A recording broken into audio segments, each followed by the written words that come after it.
দেখেছিলাম।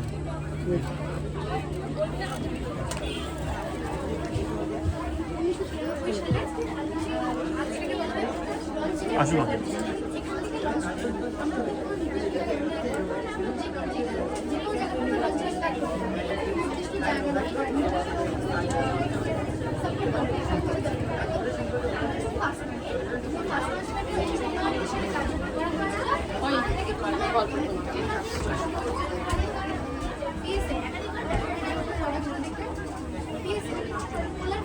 এখানে ইসরো কয়েকটি লঞ্চ ভেহিকেল করে রাখা আছে, যার মধ্যে প্রথম হচ্ছে SLV-3 এর পুরো নাম স্যাটেলাইট লঞ্চ ভেহিকেল। এটি 1979 থেকে 1983 খ্রিস্টাব্দ পর্যন্ত এই পরিমাণে কাজ করা হয় এবং এটি ডক্টর APJ আব্দুল কালামের নেতৃত্বে সাফল্য পাওয়া খ্রিস্টাব্দ।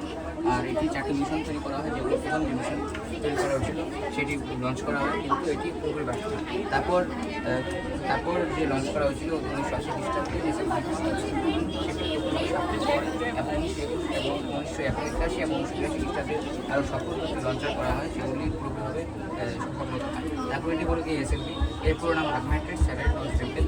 এটি 1987 থেকে 1994 খ্রিস্টাব্দ পর্যন্ত এই প্রজেক্টে কাজ করা হয়। আর এটিতে প্রথম ভারতের স্ট্র্যাপ-অন বুস্টার ব্যবহার করা হয় এবং এটিতে হিটশিল্ডও ব্যবহার করা হয় এবং এটি 150 কেজি পেরোড পৃথিবীর লোকাল অরবিটে নিয়ে যেতে পারে। আর এটি যে 4টি মিশন তৈরি করা হয়েছিল সেগুলি প্রথম, দ্বিতীয় এবং তৃতীয় এই 3টি মিশন পুরোপুরিভাবে ব্যর্থ হয় এবং লাস্টে যে মিশনটি তৈরি করা হয়েছিল ASLV-D4 এটি পুরোপুরিভাবে সাকসেসফুল হয়। তারপরে এটি হলো PSLV এর পুরো নাম হচ্ছে পোলার স্যাটেলাইট লঞ্চ ভেহিকেল। এটি 1993 খ্রিস্টাব্দ থেকে এই প্রজেক্টে কাজ শুরু হয় এবং বর্তমানে এখন পর্যন্ত এই প্রজেক্টে কাজ চলছে এবং ইসরোতে এই PSLV নামকরণ করা হচ্ছে ওয়ার্ক ফোর্স। আর এটি প্রায় 1000-2000 কেজি বেশি পেরোড নিতে সক্ষম হয় পৃথিবীর লোয়ার অরবিটে। আর এটিতে ভেরিয়েশন তৈরি করা হচ্ছে, যেগুলি বুস্টারের উপর নির্ভর করে। প্রথম হচ্ছে কোর এলোন, এটিতে কোনো বুস্টার ব্যবহার করা হয় না। তারপরে রয়েছে ডুয়েল লঞ্চ, এটিতে দুটি বুস্টার ব্যবহার করা হয়। তারপরে রয়েছে কোয়াড লঞ্চ, এটিতে 4টি বুস্টার ব্যবহার করা হয়। তারপর আছে জেনেটিক, এটিতে 6টি বুস্টার ব্যবহার করা হয়। তারপর লাস্ট রয়েছে এক্সপেরিমেন্ট, এটিতে 6টি বড় বড় বুস্টার ব্যবহার করা হয় এবং একটি এটি হলো GSLV, যার পুরো নাম জিওসিনক্রোনাস স্যাটেলাইট লঞ্চ ভেহিকেল। এটি 2001 সাল থেকে বর্তমান মানে এখনো এই প্রজেক্টের মাধ্যমে কাজ করছে ইসরো। মানে এই প্রজেক্টটিকে ইসরোর নটি বয় বলা হয়, কেননা এর সাকসেস রেট PSLV-র তুলনায় অনেকটাই কম। যেখানে PSLV 95%-এর বেশি সাকসেস পেয়েছে, সেখানে দাঁড়িয়ে এটি 60 থেকে 70% সাকসেস পেয়েছে। এর জন্য এটা নটি বয় বলা হয় এবং এর যে টেকনিক্যাল ফ্যাক্টসগুলি, এটি হলো 3 স্তর বিশিষ্ট একটি লঞ্চ ভেহিকেল, যার প্রথম স্টেজে রয়েছে সলিড এবং লিকুইড প্রোপেলেন্ট এবং দ্বিতীয় স্টেজে রয়েছে লিকুইড প্রোপেলেন্ট, যেটি বিকাশ ইঞ্জিনের মাধ্যমে চালনা করা হয় এবং তৃতীয় স্টেজে রয়েছে ক্রায়োজেনিক ইঞ্জিন। এই ক্রায়োজেনিক ইঞ্জিন ব্যবহার করার ফলে অন্যান্য ইঞ্জিনের তুলনায় এটি 1.5 গুণ বেশি সফলভাবে উৎক্ষেপণ করা সম্ভব হয় এবং এর পেলোডও বৃদ্ধি পায়, মানে এর পেলোড ক্যাপাসিটিও বৃদ্ধি পায়। এই জিটিওতে মানে জিও স্টেশনারি ট্রান্সফার অরবিটে 2250 কেজি পর্যন্ত পেলোড বহন করতে সক্ষম। এতে মানে ক্রায়োজেনিক ইঞ্জিনের মাধ্যমে এতে লিকুইড হাইড্রোজেন এবং লিকুইড অক্সিজেন নিয়ে যাওয়া হয়, যেগুলি হলো একটা নির্দিষ্ট উষ্ণতার মধ্যে রাখতে হয়, কিন্তু সেই উঁচু মানে যাওয়ার সময় যখন পৃথিবীর বিভিন্ন স্তরগুলি ভেদ করে এটি মহাকাশে যায়, তখন সেইগুলো মানে উষ্ণতা মেনটেন করা অনেকটাই কঠিন হয়ে পড়ে। তবুও এটি সফল হয়েছে অনেক ক্ষেত্রেই এবং এর 3টি ভেরিয়েন্টস রয়েছে, যার মধ্যে যেগুলি হলো GSLV MK1, যেটিতে রাশিয়ার সাপ্লাই করা ক্রায়োজেনিক ইঞ্জিন ব্যবহার করা হতো এবং এটি এখন বর্তমানে ডিজাইন করেছে। এবং এরপরে আছে GSLV MK2, যেটি হলো ভারতের নিজস্ব ক্রায়োজেনিক ইঞ্জিন ব্যবহার করা হয়। আর এই ক্রায়োজেনিক ইঞ্জিনের পরিমাণ হলো CE 7.5 এবং এরপরে MK3 বা GSLV MK3, যেখানে হলো ক্রায়োজেনিক ইঞ্জিন মানে CE 20 ক্রায়োজেনিক ইঞ্জিন ব্যবহার করা হয় এবং এই জিটিওতে মানে জিও স্টেশনারি ট্রান্সফার অরবিটে 4000 কেজি পেলোড বহন করতে সক্ষম। আর এটি একটি মানে পার্ট হলো মানে যেটা বললাম GSLV MK3, এটিকে হলো ভারতের মহাবলীর মানে মহাবলী রকেট বলা হয়, কেননা এখনো পর্যন্ত যেসব রকেটগুলি ব্যবহার করা হয়েছিল তার থেকে এটি বেশি পেলোড বহন করতে সক্ষম। এর জিটিওতে বহন করতে পারে 4000 কেজি পেলোড এবং এলিওতে 10,000 কেজি পেলোড বহন করতে সক্ষম। এতে 2টি বুস্টার ব্যবহার করা হয় এবং এরও 3টি স্টেজ রয়েছে, যার প্রথম স্টেজে 200 টন সলিড প্রোপেলেন্ট ব্যবহার করা হয় এবং তৃতীয় স্টেজে 110 টন লিকুইড প্রোপেলেন্ট ব্যবহার করা হয় দুটি বিকাশ হিসেবে এবং তৃতীয় স্টেজে বা লাস্ট স্টেজে আপগ্রেডেড C-20 ব্যবহার করা হয় এবং এর মাধ্যমে বিভিন্ন মিশন করা হয়েছে, যার মধ্যে ইম্পর্টেন্ট হল GSAT-19 এবং GSAT-29 এবং চন্দ্রায়ন 2। এটা হচ্ছে ফার্স্ট লঞ্চ প্যাড। এটি হলো একটি রকেট উৎক্ষেপণ প্রক্রিয়া, যেটি 1993 সালে কার্যক্রম করেছিল। বর্তমানে এটি পিএসএলভিতে ব্যবহার করা হয়, কিন্তু পিএসএলভি মানে হচ্ছে পোলার স্যাটেলাইট লঞ্চ ভেহিকল। আগে এটি জিএসএলভিতে ব্যবহার করা হতো। জিএসএলভি মানে হচ্ছে জিওসিনক্রোনাস স্যাটেলাইট লঞ্চ ভেহিকল। দুটি কার্যকরী কক্ষপথ লঞ্চারের মধ্যে এটি একটি এবং অন্যটি হচ্ছে সেভেন লঞ্চ প্যাড। 1999 সালের 20 সেপ্টেম্বর যেটি এস্টাবলিশ হয়, আর 2005 সাল থেকে এটি উৎক্ষেপণটা শুরু হয়। এই দুটো লঞ্চ প্যাডের মধ্যে মূল পার্থক্য হচ্ছে এই অ্যাসেম্বলি বিল্ডিং। এখানে বিল্ডিংটা মুভ করে, বিল্ডিংটা মুভ করে। এই স্যাটেলাইটটা রয়েছে, স্যাটেলাইট 7 থেকে 10 দিন এটা রক্ষণাবেক্ষণ করা হয়, সবগুলো পার্টস চেক করা হয়, সব ঠিক আছে কিনা সেগুলো দেখা হয় 7 থেকে 10 দিন। তারপর যখন সব চেক করা হয়ে যায়, তারপরে এই বিল্ডিংটাই মুভ করার পরে এটা এখানে রেখে তারপর বিল্ডিংটা আবার সেকেন্ড লঞ্চ প্যাডের মধ্যে আবার বিল্ডিংটা মুভ করে। এখানে রেল ট্র্যাকের মতো ট্র্যাকগুলো রয়েছে। এখানে যে মোবাইলের যে সিস্টেমটা রয়েছে, যারা রকেটটা রয়েছে, এখান থেকে এই লঞ্চ প্যাডটা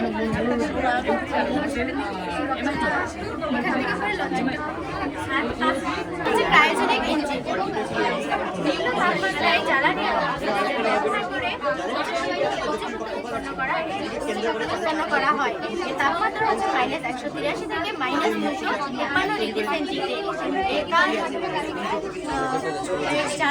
এর জ্বালানি হচ্ছে লিকুইড হাইড্রোজেন আর লিকুইড অক্সিডাইজার।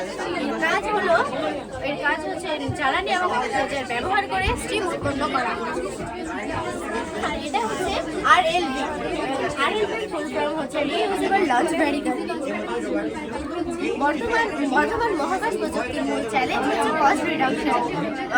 বর্তমানে আমরা যেসব রকেট ব্যবহার করি ওটা প্রচুর ব্যয়বহুল। এজন্য মহাকাশ সংস্থাগুলো রিইউজেবল সিস্টেমের দিকে অগ্রসর হচ্ছে।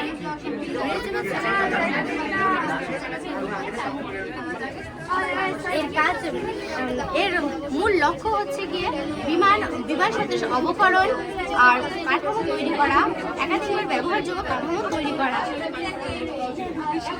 এর ডিজাইন হচ্ছে হাইপারসনিক অ্যারোডাইনামিক। এটা 2016 সালের 23শে মে ইসরো HEX পরীক্ষার প্রথম সাফল্য লাভ করে। আমাদের টপিকের বাংলা অর্থ হচ্ছে দূরসংবেদন। এটি এমন একটি প্রযুক্তি যেটির দ্বারা আমরা পৃথিবীকে সরাসরি স্পর্শ না করে দূর থেকে তার সম্পর্কে জানতে পারি। আমরা যেমন চোখ দিয়ে কিছু দেখি, তেমনি স্যাটেলাইট সেন্সর পৃথিবীর দিকে সবসময় তাকিয়ে থাকে এবং তার সম্পর্কে আমাদেরকে তথ্য প্রদান করে। এটি হচ্ছে স্যাটেলাইটের সেন্সর হিসেবে বোঝানো হয়েছে। এখন সূর্য থেকে যে আলো আসে, সেই আলো আবার পৃথিবীর পৃষ্ঠতে পড়ে প্রতিফলিত হয়ে সেন্সরে ফিরে যায় এবং সেন্সর তা গ্রাউন্ড স্টেশনে পাঠায় এবং তা কম্পিউটারের মধ্যে বিচার বিশ্লেষণ করে আমরা পৃথিবীর মানচিত্র বা ছবি সংগ্রহ করতে পারি। সেখান থেকে জানতে পারি আমরা কোথায় জল আছে, কোথায় শহর আছে, কোথায় ভূমিষ্ঠ আছে, সব কিছু জানতে পারি। এখন কোনো জায়গায় যদি বন্যা হয়, সেখানে কোনো মানুষ না পাঠিয়ে এই ছবি বা মানচিত্র থেকে আমরা জানতে পারি কতটা এলাকা জলের নিচে আছে। এখন এটি কাজ কি? এটির দ্বারা আমরা আবহাওয়া সম্পর্কে আগে থেকে সতর্ক হতে পারি, কখন ঝড় হবে, কোথায় কখন বন্যা হবে বা কোথায় বৃষ্টি হতে পারে, এগুলো সব কিছু জানতে পারি। কোথায় কোন কৃষি করলে ভালো হবে, কোথায় কোন কৃষি হচ্ছে ভারতে বা কতটা এরিয়া নিয়ে হচ্ছে, সব কিছু আমরা জানতে পারি। এক কথায় বলতে গেলে এটি এমন একটি প্রযুক্তি পৃথিবীর সম্পর্কে খুঁটিনাটি তথ্য পৃথিবীকে স্পর্শ না করে জানা। নমস্কার স্যার, আমাদের মহাকাশ গবেষণা সংস্থা ISRO Indian space research organisation আমাদের মহাকাশে যে অলৌকিক আয়না বা রিলে স্টেশন বসিয়েছে তাকেই আমরা এই মুহূর্তে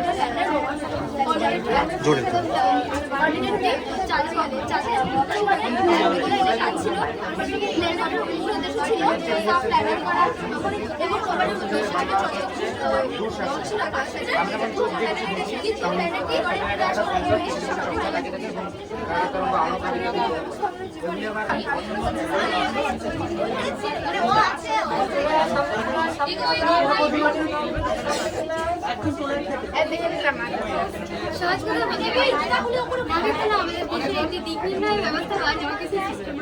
আমরা স্মার্টফোনে ম্যাপ দেখার জন্য যেমন জিপিএস ব্যবহার করে থাকি, ঠিক তেমনি আমাদের ভারত সরকার ও ইসরোর দেশে জিপিএস তৈরি করেছে। কার্গিল যুদ্ধের সময় ভারত সরকার যখন আমেরিকার কাছ থেকে পাকিস্তানি সৈন্যদের অবস্থান জানতে চেয়েছিল, তখন আমেরিকার সরকার তা দিতে রাজি হয়নি। তাই সেই সময় ভারত সরকার সিদ্ধান্ত নেয় যে আমাদেরও নিরাপত্তার জন্য নেভিগেশন সিস্টেম থাকা জরুরি। নাবিকের পুরো নাম হলো নেভিগেশন উইথ ইন্ডিয়ান কনস্টেলেশন। এটি মূলত যেভাবে কাজ করে এসপিএস স্ট্যান্ডার্ড পার্সোনাল সার্ভিস, এটি জনগণের জন্য হয়ে থাকে এবং সার্ভিস এটি মূলত শুধুমাত্র সেনাবাহিনী এবং সরকারি গুরুত্বপূর্ণ কাজের জন্য ব্যবহার হয়ে থাকে। এটি নাবিক মৎস্যজীবী এবং নাবিকদের সুরক্ষা এবং সতর্ক করতে সাহায্য করে।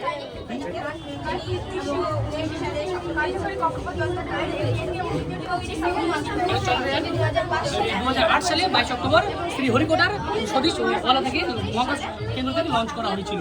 এটি PSLV C-11 রকেটের সাহায্যে পাঠানো হয়েছিল। এটি চাঁদের কক্ষপথে 2008 সালে 8 নভেম্বরে পৌঁছেছিল। এখানকার থাকা অরবিটারটি চাঁদ থেকে 100 কিলোমিটার উচ্চতায় 3000 বেশি কক্ষপথ একসাথে প্রদক্ষিণ করছিল। এটার কাজ চাঁদের বিভিন্ন খনিজ পদার্থ বিশ্লেষণ, চাঁদের পরিবেশের রাসায়নিক গঠন বর্ণনা আর চলচ্চিত্র তৈরি করা। আর এতে থাকা জলের অণু হাইড্রোজেন আছে কি নিশ্চিত আছে কিনা তার সেই বিষয়ে ইসরোর সাথে MIP আর নাসার M3 খুব গুরুত্বপূর্ণ তথ্য প্রদান করেছিল। এই মিশনটি 2 বছরের জন্য পরিকল্পনা করা হলেও এটি 29 আগস্ট 2009 সালে ইসরোর সাথে এই স্যাটেলাইটটির সম্পর্ক বিচ্ছিন্ন হওয়ার কারণে এটি অসফল হয়।